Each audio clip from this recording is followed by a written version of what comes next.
Today's flooding forum was designed to try and get local views on what flooding had happened and what possible local solutions that people may have thought about to go before the summit, so that we can give an Oxfordshire view to all the people at that summit. We had the off-road staff who were working in the offices and working 24 hours a day, 7 days a week, to coordinate and facilitate the responses that the county were providing on the highways. We then go to the guys on the ground who were working tirelessly in very, very trying conditions to make sure that the roads were open and safe. In terms of the officers and appliances, we used all of our crews from all of our stations across the county and pretty much all of our officers. So it was a big effort on our behalf.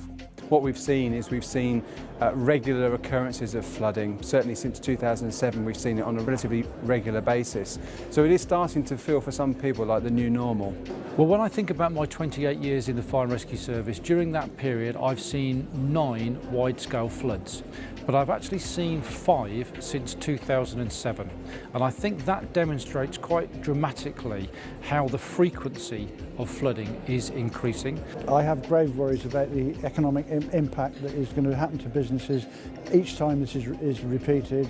I think we've gone a long way to protecting households now, and although it's still very important to try and stop anybody being flooded, we also have to think about them actually going to work, businesses making profits, businesses keeping going, and to block major roads into Oxford City, for example, or stop the railway, I think has a very, very large effect on the economy of the whole county. If you can imagine, when there is a flooding situation, it's extremely stressful for everybody. But in social and community services, our clients are some of the most vulnerable people, and it becomes even more stressful. If you can imagine, if you are a client and you're sat in your home waiting for a visit that you're expecting from a carer, and you're not sure whether or not they're going to be able to get there, you want to know what's happening.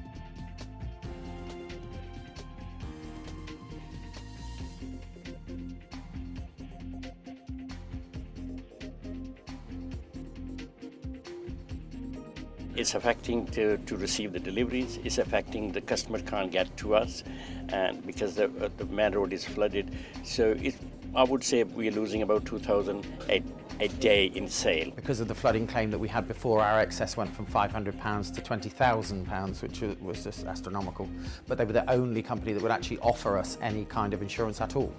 So we had to take it. I work for the Oxford Bus Company, and as a company it impacted on us massively, mainly due to the fact that the Abingdon Road and the Botley Road were both closed on a couple of occasions, and obviously it had a knock-on effect for all the passengers that are trying to get to work. But then, strangely enough, a couple of days later I found there was hardly anyone in town. A lot of people hadn't been able to actually make it to work, probably. It was like deserted.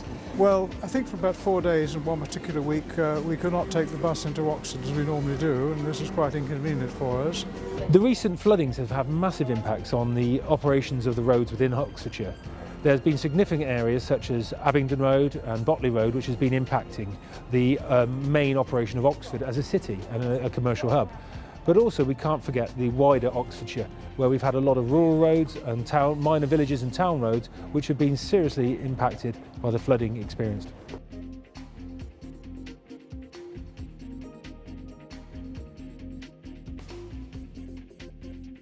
We believe there's a really strong business case for the Western Conveyance. We've done the calculations in terms of what it would attract in terms of granting aid from government. But where we're really focusing the efforts now is where our partners can come in and help. So local businesses, universities, Thames Water, Network Rail, other partners that we may not even have come across at the moment. And that's where working through with Oxfordshire County Council, Fire and Rescue Service and others really provides a good linkage through to identify where those sources of money could come from. The Western Conveyance will actually speed up the flow of water from Botley down past Abingdon Road, down past the railway problems where the railway floods on the Oxford-Paddington line, and on that basis, if it prevents that economic loss to the city of Oxford, plus a few houses are protected, then it's got to be worth studying,